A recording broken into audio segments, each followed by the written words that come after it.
오늘의 말씀은 열왕기상 19장 4절에서 5절 말씀입니다.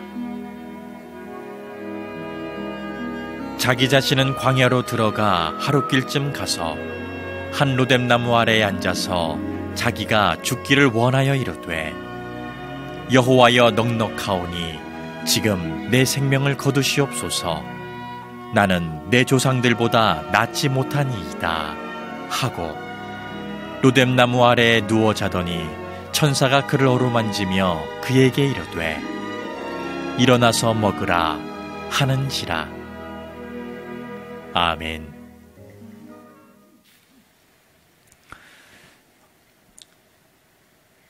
여기 주부들이 계신데, 어느 날 우리 주부들에게도 문득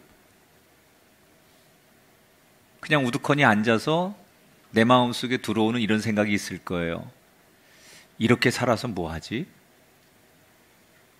남편을 뒷바라지하고 자식들 열심히 키우면서 그저 이게 행복인 줄 알고 살았는데, 어느 날 문득 이게 뭐지? 이렇게 살면 정말 행복한 건가? 이런 생각이 문득 주부들에게도 온다는 거예요. 의외로 많은 학생들과 청년들이 내가 열심히 공부한들 무슨 소용이 있어? 그래서 갑자기 목표를 잃어버리고 자기가 하던 일로부터 벗어나고 싶은 회의감이 찾아온다는 거예요. 근데 이게 교회 밖의 문제만은 아니에요. 교회 안에서도 똑같아요. 자, 어떤 분이 새벽 기도, 철야 기도, 또 뭐 갖가지의 봉사를 교회에서 열심히 하는 분이 있어요. 근데 어느 날 이분이 안 보여요. 그래서 전화를 했더니 이분이 대뜸 하는 얘기가, 나 그동안 열심히 신앙생활 했는데 어느 날 내가 뭐 했나 그런 생각이 들더래요. 그리고는 그냥 신앙적인 회의감이 들어서 다 그만두고 싶다. 나 이제 봉사도 안 하고 그저 예배하는 것도 안 하고 싶다. 이렇게 말하는 분이 있어요. 열심히 기도했는데, 열심히 예배도 하고 봉사도 했는데 어느 날 갑자기 내 마음속에 찾아온 무력감, 회의감, 이런 게 찾아왔다는 거예요. 근데 이거를 그냥 방치해 두면요, 그 사람은 정말로 하나님으로부터 영영이 멀어지죠. 그런 분들이 제일 타겟이 되는 사람들이 이단이에요. 교회에서 막 갑자기 무기력해지고 회의가 들고, 그래서 기도나 예배 생활로부터 점점 자신을 멀게 놔두는 사람들, 딱 이단들이 딱 포착을 해서 백발백중이죠. 그래서 그런 무기력함이 찾아왔을 때 이것을 어떻게 극복할 것이냐. 근데 성경이 보면 아브라함, 욥, 모세, 다윗, 뭐 다 어떤 인물들도 이런 그 신앙생활에 갑자기 회의감과 무기력감이 다 찾아왔어요. 그런데 오늘 소개해드릴 이 사람이야말로 신앙생활 하는데 우리들에게 공감이 될 수 있는, 그럴 수도 있지라고 충분히 공감이 되고 우리가 동의가 될 수 있는 신앙의 대표적 무력감을 느꼈던 사람, 엘리야예요. 열왕기상 19장에 등장하는 엘리야의 이야기를 통해서 우리의 인생과 신앙에 불쑥 찾아온 이 무력과 회의감 앞에서 우리는 어떻게 다시 우리의 믿음과 기도의 시동을 걸고 다시 전진할 것인가. 자, 갈멜산에서 바알 선지자 450명을 상대로 승리한 엘리야는 3년 6개월 동안 비가 오지 않던 땅에 하나님께 기도해서 비가 오게 합니다. 그것을 뻘쭘히 지켜보던 아합은 이 땅에 재앙이 멈춰진 사슬에 대한 위로를 가지고 왕궁으로 돌아가죠. 그리고 왕궁으로 돌아갔는데 그의 마음속에 두려운 존재가 하나 있었어요. 그의 와이프. 이름만 들어도 무서운 여자. 이름이 이세벨이에요. 이세벨. 좀 세게 생겼잖아요.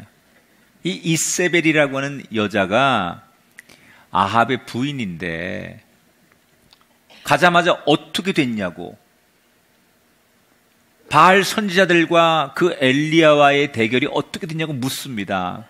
그래서 갈멜산에서 있었던 얘기를 다 해줬더니 이 이세벨이 펄펄 뛰면서 흥분을 해가지고 남편을 쥐잡듯이 잡는 거예요. 당신은 왕이 돼가지고 그 수백 명을 데리고 그 한 놈을 상대하지 못해가지고 이렇게 망신을 주느냐고. 우리의 정치적인 지지 세력이든 그 선지자들이 그렇게 무참하게 죽었다는 얘기, 그리고 자기가 신뢰하던 종교적 신념이 깨진다는 얘기에 대한 자존심이 상한 이세벨은 남편에게 막 퍼붓고는, 그리고 일어나서 부들부들 떨며 이렇게 외치죠. 내가 그 엘리야를 용서할 수 없다. 그러더니 한 군사를 불러서 엘리야에게 보내 통보를 하게 합니다. 하루의 시간을 줄 텐데 하루가 지나면 너를 내가 갈기갈기 찢어서 능지처참해서 죽여버릴 것이다. 이세벨은 굉장히 머리가 잘 돌아가는 여자예요. 하루에 말미를 왜 줬을까요? 도망가라는 얘기예요. 갈멜산에서 백성들이 지금 엘리야가 이긴 걸 다 지켜봤잖아요. 그래서 백성들의 여론은 지금 엘리야 쪽으로 흘러가고 있어요. 그런데 거기서 만약에 엘리야를 죽이면 백성들이 들고 일어날 거니까 엘리야에게만 겁을 주는 거예요. 하루 시간을 주겠다. 그 얘기는 빨리 네가 스스로 도망가라, 그런 얘기예요. 출구를 열어주는 거예요. 엘리야가 이 소식을 들었습니다. 자, 엘리야가 뜻밖의 이 이세벨의 말을 듣고서 여러분 어떻게 행동해야 정상일까요? 웃기고 앉았네. 이세벨? 너야말로 네 인생의 끝이야. 하나님이 나를 지키시고 갈멜산에서 바알 선지자 450명을 죽인 그 능력과 하늘을 향해 기도해서 하늘문이 열려 비가 오게 했던 그 영적인 카리스마를 가지고 이세벨쯤을 두려워하지 않는 당당한 엘리야의 모습을 우리는 상상합니다. 그런데 뜻밖의 엘리야는 우리들에게 너무 실망스러운 모습으로 오늘 성경에서 다가와요. 19장 3절 4절, 그가 자기의 생명을 위해 도망하여 부엘세바에 이르러 자기의 사환을 머물게 하고 자기 자신은 광야로 들어가 하룻길쯤 가서 한 로뎀 나무 아래에 앉아서 자기가 죽기를 원하여 이르되. 이세벨의 전가를 듣자마자 급하게 이것저것 챙기지도 못하고 겨우 자기의 부하 하나를 데리고 도망을 칩니다. 북이스라엘을 지나서 남쪽 유다까지 가는데 그것도 제일 그 끝쪽, 남쪽의 제일 땅끝 마을 부엘세바까지 도망을 갑니다. 그러니까 그 얘기는 이세벨이 쫓아올 수 없는 데까지 도망갔다는 거예요. 그것도 불안하든지 그 남쪽 끝에 부엘세바에 가서는 부하를 거기 놔두고 너 여기 있어, 따라오지 마. 그리고 자기 혼자 홀로 사막 광야로 숨어 들어갔다는 거예요. 그리고는 얼마를 뒤도 안 돌아보고 두려움에 떨던 그가 도망을 갔는지 한참을 가다가 너무 지쳐 한 로뎀 나무 아래 잠시 쉬게 됩니다. 로뎀 나무는 이스라엘 광야에서 흔히 볼 수 있는 한 1m 50 정도 되는, 저 사진에 나오는 저런 정도 나무예요. 저게 광야에선 유일하게 나그네들에게 그늘을 주는 그런 나무입니다. 그 보잘것없는 나무 밑에 앉아가지고 엘리야가 뭐라고 얘기를 하느냐. 하나님, 저 죽고 싶습니다. 내가 스스로 내 목숨을 끊는 건 죄가 되니 하나님 나 좀 죽여주세요. 나 좀 빨리 데려가 주세요. 하루하루가 너무 숨막히고 이렇게 사는 거 나한테 너무너무 고통스럽고 의미가 없으니 하나님 나 좀 제발 데려가 주세요. 여러분, 기도만 하면 불이 임했고 기도만 하면 비가 오게 했던 그 대단했던 엘리야가 어떻게 그 이세벨의 말 한마디 듣고서 이렇게 무기력하고 정말 우리가 너무너무 실망스러운 모습으로 그 회의감에 빠진 이렇게 망가진 사람이 됐을까? 무엇이? 그 대단했던 엘리야를 순식간에 이렇게 두려움에 떨고 그리고 우울증에 빠져서 스스로 목숨을 버리기까지 하려고 했을까? 마음만 먹으면 이세벨쯤은 충분히 이겨낼 수 있다고 믿었던 엘리야, 무엇이 도대체 그 대단했던 엘리야를, 그 충만했던 엘리야를 이렇게 연약하고 볼품없는 바람 불면 꺾이는 나뭇가지와 같이 연약한 존재로 만들었을까? 이유가 있을 거 아니에요. 그 힌트를 우리 오늘 성경에서 찾아봐야 되는데, 로뎀나무 아래에 앉아서 한숨을 푹 쉬면서 그가 혼자 하나님 앞에 중얼거렸던 그의 독백을 통해서 그가 왜 이렇게 됐는지에 대한 힌트를 찾을 수 있어요. 자, 오늘 본문 4절을 함께 보겠습니다. 같이 읽습니다. 시작. 자, 나는 내 조상들보다 낫지 못하나이다. 이 말은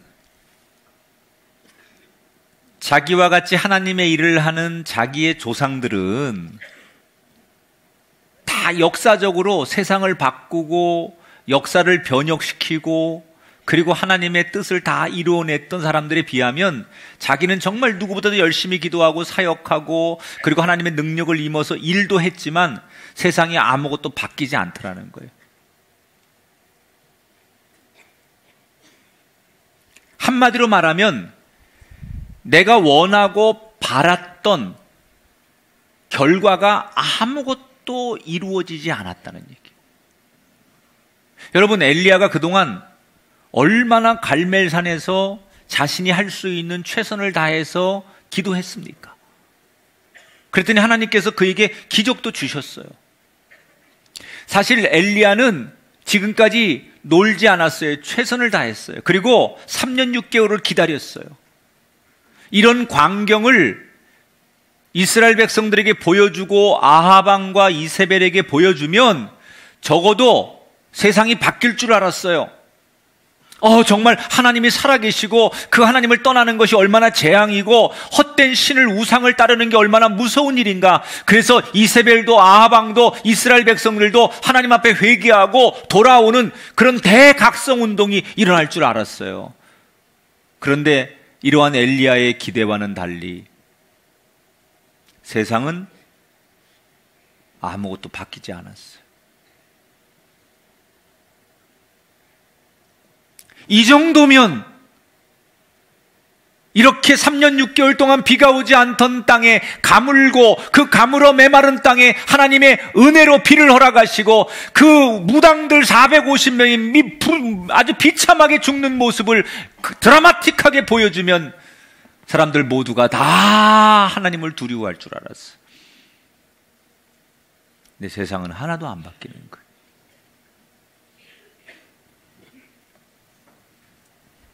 거기에서부터 그는 자기 생각과 다른 결과 앞에서 좌절하기 시작해요. 그리고 세상이 무서운 거예요. 그러니까 이때부터 세상을 등지고 나라도 버리고 심지어 자기의 동료와 부하도 버리고 그냥 철저히 세상을 등지고 광야로 숨어 들어가는 거예요. 그리고 마지막에는 그 무력함을 이기지 못해서 극심한 우울증에 로뎀나무 아래 앉아서 혼자 중얼거리는 거예요. 빨리 끝냈으면 좋겠다.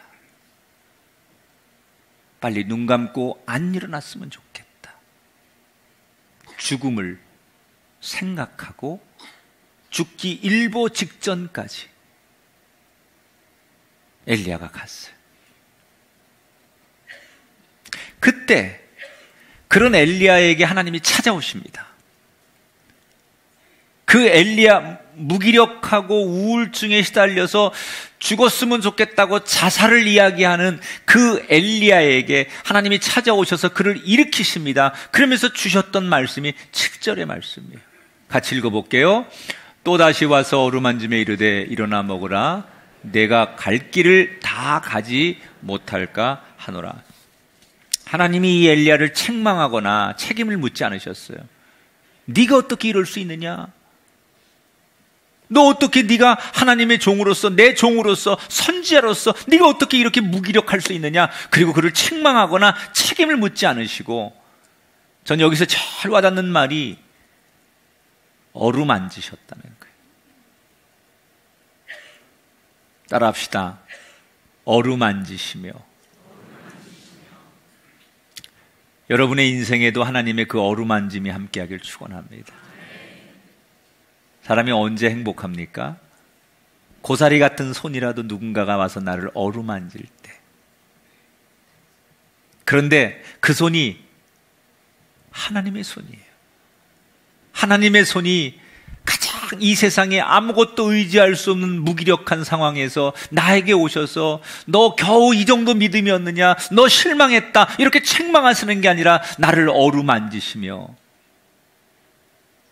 그 엘리야에게 하나님이 먼저 재우시죠. 잠을 푹 자게 하고, 다시 일어나면 먹을 것을 먹이고 물을 먹이고, 그래서 그에게 회복을 주세요. 회복. 그러면서 하나님께서 오늘 7절에 뭐라고 말하느냐? 엘리야야, 너 힘들지? 내가 네 맘 다 안다. 내가 너를 위해 길을 준비했으니 너무 실망하지 말고 모든 것을 다 나에게 맡겨라. 따라합시다. 나에게 맡겨라. 이게 주님의 말씀이에요. 네가 이렇게 힘들어하고 극심하게 슬럼프에 빠진 거 다 이해한단다. 그러니 너무 잘하려고 하지 말고 다 나에게 맡기려무나. 여러분, 우리가 인생을 살면서 왜 시험에 듭니까, 여러분?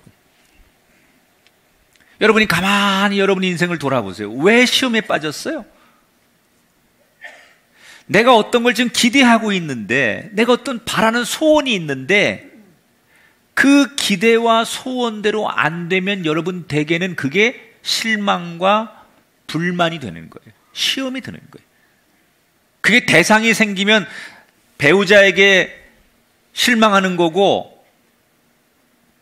세상을 향해서 실망하는 거고, 또는 교회를 향해서 실망하는 거죠. 여러분이 기대한 것대로 안 되면 어떤 대상을 투영해서 여러분 실망하는 거예요. 하나님, 나 어느 대학 가게 해주세요. 하나님, 어떤 직장에 취업하게 해주세요. 우리 아이가 이 정도 됐으면 좋겠어요.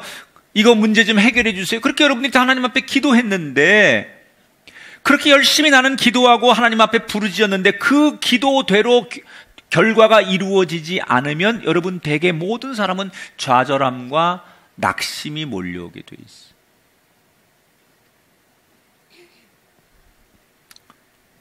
그런데 정말 여러분 한번 조용히 생각해 보세요. 내가 원하는 대로 결과가 나오는 게 과연 최선일까?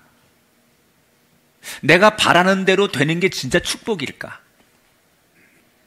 우리가 너무 힘들어서 신앙과 우리의 믿음이 이게 아니라고 생각이 될 때 있어요. 그때 우리가 제일 먼저 기억해야 될 하나님의 음성은, 내가 너를 위해 준비했으니 나에게 맡겨라. 할렐루야. 가나온인 잔치집에 포도주가 떨어졌어요. 예수님께서 하인들에게 항아리에 물을 채우래요. 다들 입이 이만큼 나와가지고 하인들이 도대체 저분은 왜 저래? 이해할 수가 없어. 항아리에다가 물을 채우라니 이게 말이 돼? 그리고 다들 입이 대빨이 돼가지고 사람들이 예수님 앞에 궁시렁궁시렁 거립니다. 그런데 그 중에 될 대로 되라 그런 몇 명의 하인들이 예수님 말씀대로 물을 갖다 항아리에 가득 채웠더니, 몰라, 우리는 하랬으니까 하는 거야, 결과는 저분이 책임지겠지, 그리고 그분이 하라는 대로 그냥 억지로라도 물을 항아리에 채웠더니 물이 변하여 포도주가 된 줄 믿습니다. 주님께 맡기고 우리가 최선을 다하면 하나님은 더 놀라운 결과로 반드시 응답하신다는 거예요. 하나님은 어떤 큰 결과보다는 우리가 하나님 앞에 맡기고 따르는 것에 감동하시는 분이에요. 그 하나님 앞에 신뢰하고, 하나님 당신 뜻대로 하십시오, 내 생각은 그렇지만 내 길은 이것이 맞지만 하나님이 원하시니 그렇게 하겠습니다라고 하나님 앞에 맡기는 그 믿음을 보시고 하나님은 감동하신다는 거예요. 맡기십시오. 그래야 무기력한 회의감의 인생에서 우리가 탈출할 수 있다는 거예요. 그렇게 무기력한 엘리야를 하나님께서 다시 일으켜 세워서 호렙산으로 하나님 부르시는 거예요. 호렙산. 그 호렙산은 하나님을 만나기에 가장 좋은 영적인 곳이잖아요.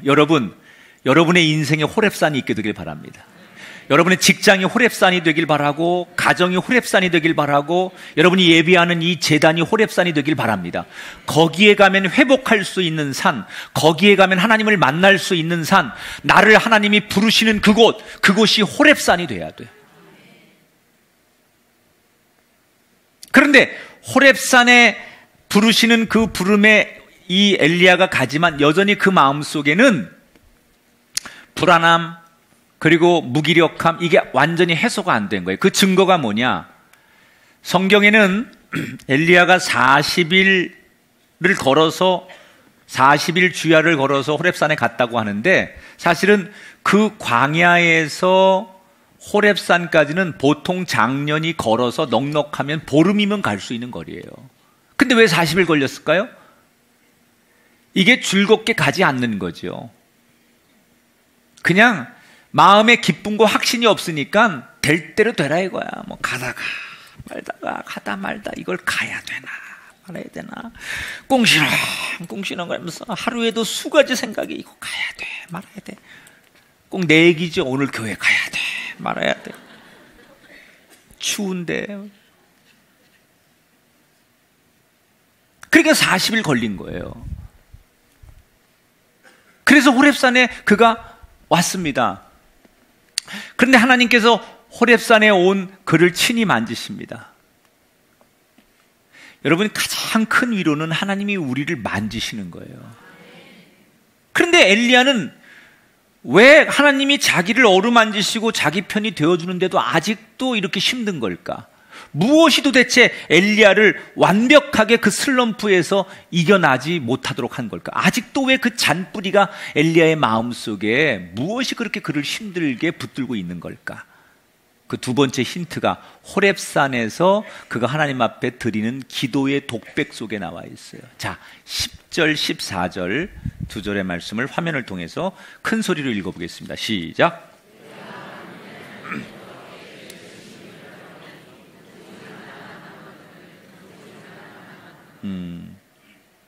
오직 나만 남았거늘, 오직 나만 남았거늘, 이런 얘기, 이 독백 같은 얘기, 이 얘기예요. 하나님이 나를 어루만지시고 나에게 오시는 거 알아요. 근데 뭐라고 엘리야가 얘기하느냐? 주님이 계시면 뭐합니까?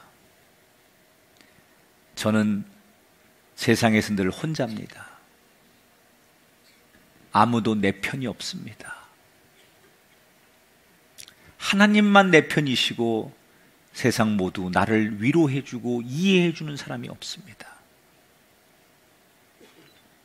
이 인간적인 외로움, 하나님이 없어서 시험 드는 게 아니라 하나님이 계신 건 알겠지만 하나님이 내 편이 되시는 것도 좋지만 세상에서 나에게 편이 되어주거나 나를 위로해주는 사람이 없다라고 하는 인간적인 외로움,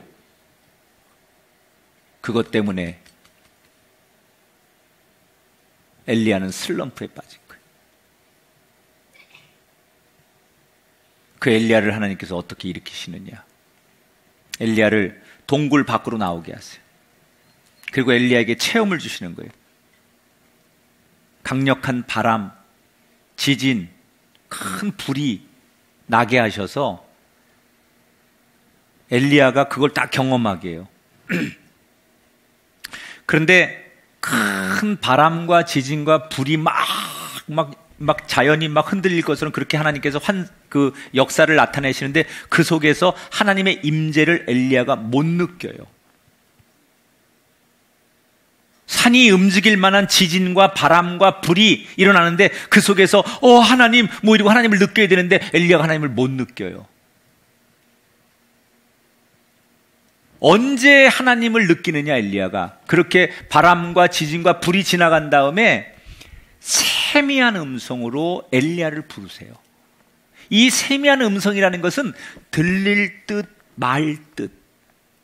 마치 바람이 이렇게 바람 소리가 들려오는데 바람 소리가 슉 하고 들리는데 자세히 내가 관심을 갖고 귀를 기울여야만 바람과 함께 들려오는 하나님의 음성을 포착할 수 있는 소리. 이게 세미한 음성이에요.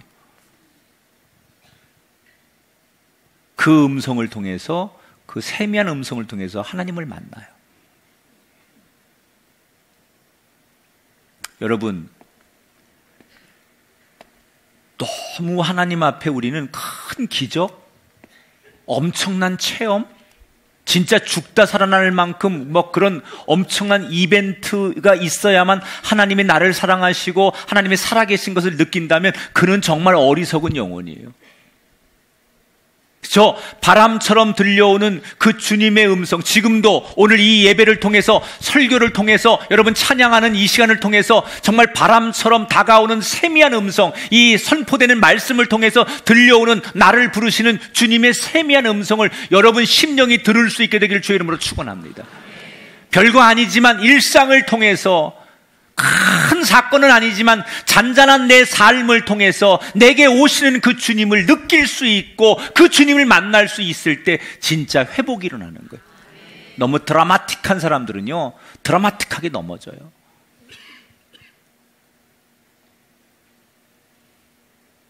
뭐 인생이 완전히 그냥 막 깡패, 뭐 세상 죄 짓고 그러다가 갑자기 확 회심해가지고 목사 되고 이래야만 되는 게 은혜라고 생각하지만 그렇지 않아요. 아무 문제 없이 일상 속에 살아가는 삶을 통해서 바람처럼 오시는 주님을 만나는 게 가장 큰 축복이라는 거예요. 엘리야는 그렇게 다시 하나님을 만나는 거예요. 아주 작은 음성으로. 그 작은 음성은 내가 그분에게 집중하지 않으면 들릴 수 없는 음성. 들릴 듯 말 듯 분명히 소리는 소리인데 내가 집중하고 내가 그분을 향하여 마음을 열지 않는 한 들려지지 않는 소리. 그렇게 주님을 향하여 내 심령이 그분에게 귀를 열 때 그분이 엘리야에게 말씀하시는 거예요. 엘리야야, 너는 혼자가 아니다. 자, 16절, 18절 읽어보세요. 하나님의 엘리야에게 주신 세미한 음성 속에 나오는 얘기. 시작.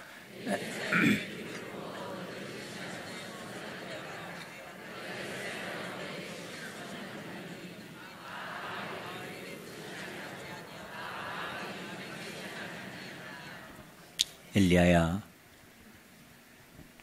너 외로워하지 마라. 너 혼자가 아니다. 내가 너에게 아직 보여주지 않았지만 너와 함께할 믿음의 동역자 7,000명을 준비했다. 너와 함께 죽기로 평생 너를 따라갈 너의 후계자 엘리사도 준비시켰으니 그를 키워라. 이게 하나님의 음성이었어요. 따라하세요. 너는 혼자가 아니다. 하나님이 그를 무기력한 슬럼프에서 건지시는 처방으로 주셨던 두 번째 메시지가 너는 혼자가 아니다. 이 대화가 끝나고 엘리야는 엘리사를 만나러 가요. 아무 얘기도 안 하죠. 그냥 엘리야가 거기 가자마자, 엘리사를 보자마자 자기의 겉옷을 벗어가지고 그에게 던져요. 그랬더니 엘리사가 또 아무 말 안 하고 그 겉옷을 가지고 엘리야를 따라가서 평생 그의 제자가 돼요. 그래서 엘리야가 그 무기력함, 우울함, 죽으려고 했던 극심한 슬럼프에서 회복해서 남은 인생을 하나님을 위해서 다시 그의 믿음과 기도의 시동이 걸려서 걸어가는 이야기로 오늘의 성경은 끝이 나요. 자, 우리가 인생을 살면서 무기력하고 극심한 우울증이나 이렇게 회의감이 올 때 우리 자신을 돌아보면서 우리가 점검해야 될 또 하나의 하나님의 큰 메시지가 있다면 그게 뭐냐? 나는 혼자가 아니라는 거예요.